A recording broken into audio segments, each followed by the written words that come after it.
Now, for the next part, we're going to be talking about socialism and utilitarianism. This is Jeremy Bentham. Jeremy Bentham is going to argue for limited government intervention. He says that laws should be judged on based of their utility or usefulness. Utility. That's where utilitarian comes from. Decisions should be made to provide the greatest happiness for the greatest number of people. So, what would Jeremy Bentham think about child labor laws? What would Jeremy Bentham think about the Factory Act of, was it 43, where businesses now had to investigate, or where the government had to investigate people's deaths if they died due to a work accident? It's an interesting argument. John Stuart's probably the more well-known utilitarian. He does question unregulated capitalism. And unregulated capitalism is what Adam Smith, Malthus, and Ricardo are all talking about. He believes that government should step in to improve the lot of the working class. He is huge into providing education for everyone, and both men and women. He says this: the only purpose for which power can be rightfully exercised over any member of the community against his will is to prevent harm from others. So what would he think about the laws to prevent child labor? I don't know. He wanted, and he'll argue for a more equal division of profit. That means he wanted higher wages for workers. He also believes that people should have the right to vote to help win reforms. So he does want the government to get involved, and he does want men and women to have a say in it, which it makes sense because both men and women are working. What's interesting about this, and I just want to point this out right now, so even though he's big with democracy, he does not think that despotism or absolute rule, he believed that it was actually okay for some barbarians.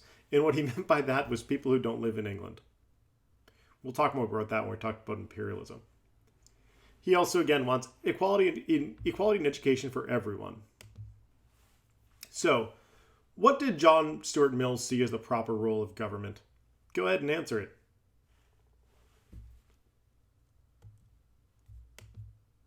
Okay, socialism. Socialism grew out of the Enlightenment. You'll find that most of these theories actually do grow out of the Enlightenment.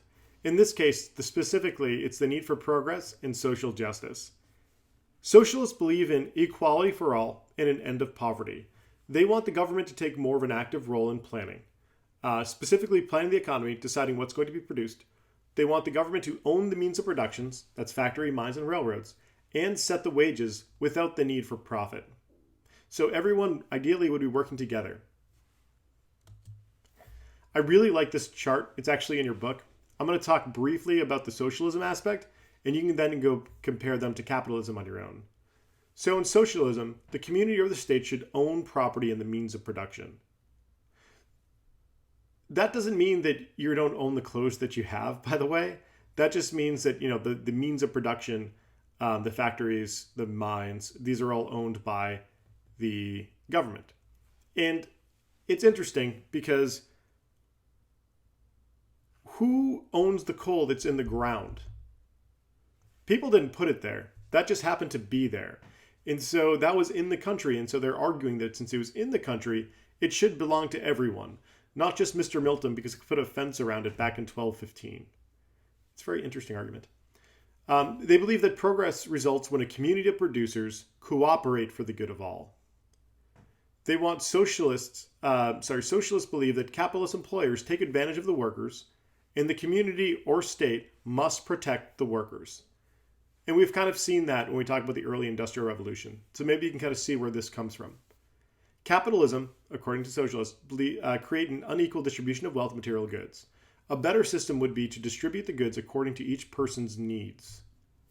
And an unequal distribution of wealth or material goods is unfair. A better system, again, distributes based upon people's needs. Now, when you compare that with capitalism, you can really see how these two systems are almost opposites. Communism, we're actually going to talk about these. Communism is an economic system which all means of production, land, mines, factories, railroads, and businesses, are owned by the people. Private property does not exist. That includes homes too. But again, you can still have your shirt. Or you can still have your clothes. And all goods and services are shared equally.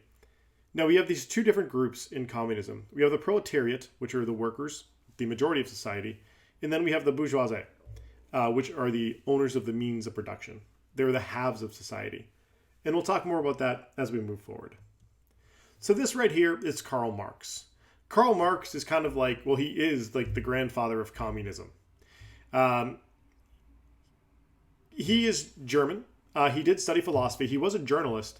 And he didn't really care too much for money, although he got a lot of financial aid from Friedrich Engels, his friend.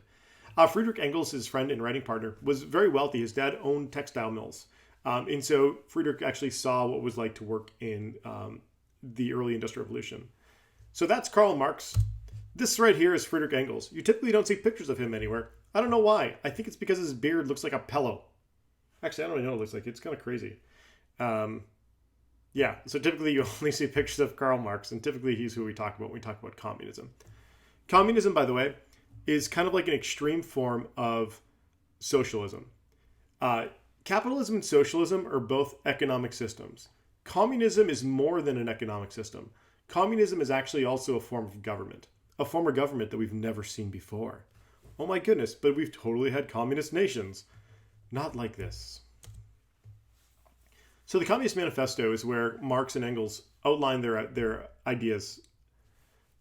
According to Marx and Engels, history is a class struggle that's been going on for centuries between the haves, the bourgeoisie, and the have-nots. Before it was the freemen and the free, it might have been the serf and the vassal. But throughout history, there's always been two groups of people. It's always been a class struggle. Sometimes people get the people get more rights. Sometimes they don't. Now, again, the difference between these, the bourgeoisie or the haves, the proletariat, the have-nots. The bourgeoisie own the means of production. They own the factories. They own the mines. They are relatively few in number, and they keep most of the profits. And again, we see this with the Industrial Revolution. They did really keep most of the profits. The proletariat or the have-nots, the workers, there were lots of them. In fact, most of the population were proletariat. They were very many in numbers and paid very, very little compared to the work that they did. This quote is something that maybe you'll be able to pick up. I want you to explain it in your own words. The proletariat have nothing to lose but their chains. They have the world to win. Working men of the world, unite. Go ahead, take a minute. Think about it. One of the interesting things here is the working men of the world unite. Communism isn't a nationalistic thing. It's an internationalistic thing. The goal of communism is to spread. It's to unite the working people. Now, according to Karl Marx, this is what the future was going to hold for everyone. Factories would drive out small businesses. Now, we had seen this happen. We saw this in the agricultural sector, and we have been starting to see this in the Industrial Revolution as well. Power is in the hands of the very few. Capitalists gain wealth while the poor are sent deeper into poverty. We start to see this.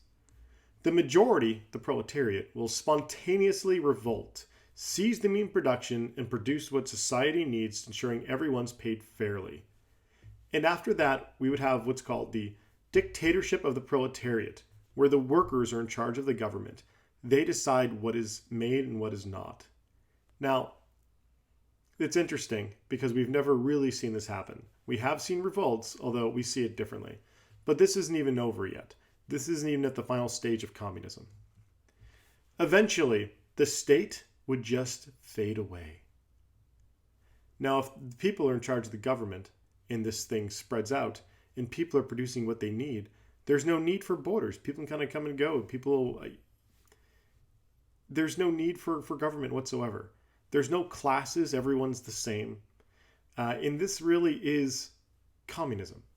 It's an economic state in which people own the means of production. Private property does not exist, and all goods and service are shared equally. There is no state. There are no borders. That's interesting because, again, we've seen communism, but we've never actually seen this. Go ahead. In your notebook, why have we not made it to these stages? Now, part of it just is in the philosophies between Karl Marx and Vladimir Lenin. Lenin, of course, will lead the Russian Revolution, and we'll look at how the two of them, the two of their beliefs, alter. So they both believe that history is a class struggle. Okay. Karl Marx says the struggle is between the bourgeoisie and the proletariat. Lenin says the struggle is between the bourgeoisie, proletariat, and peasants. Okay, that's a difference, but that's not a huge difference. There's still lots of poor people, lots of workers. Okay. Karl Marx, the proletariat's numbers would be so strong that a spontaneous revolution would occur. Vladimir Lenin, the proletariat and peasants were incapable of leading a revolution and needed help from professional revolutionaries. Okay, that's a huge difference. Karl Marx is saying it's going to be spontaneous. Lenin said it can't happen because they can't do it. That they need professional revolutionaries. Okay, let's move on to the next thing. In Karl Marx, the revolution would end with the dictatorship of the proletariat. This is where everyone shares power equally. What does Vladimir Lenin say? The revolution ends when a single party is in control of the government. Who? Probably the same professional revolutionaries we saw in the step above. Okay, so that's the difference right there. In Vladimir Lenin's idea, the majority of the people are incapable of doing it. So you do need professionals managing both the revolution and then the government. And so that's what we see when we see communism. We see a party in control of things. And typically, the party does not distribute things equally. A lot of times, there's a big difference between members of the party and everyone else. So it's almost like a class society in which the party is a higher class and everyone else is a lower class. So that's really why we haven't seen the communism that Karl Marx talked about. Now, why wasn't there a spontaneous revolution is an interesting question. Karl Marx and Engels did believe that the economic conditions were the most important, but we found that other factors were just as important. It wasn't just economic concerns. People's national identity. They fought revolutions to be together. Like, the, what is it when you had Germany become a country? Oh yeah, German unification. They fought to be, one. The same thing with the Italians. They fought to be together. And so people do really strongly identify with their nationality and their religion. A lot of people do, particularly back then, not want to be with anyone else. And we saw the wars of religion, particularly between the Protestants and the Catholics, in which they just wanted their own nation. And so that was also a concern that kind of trumps economic conditions. And then the desire for democratic reforms.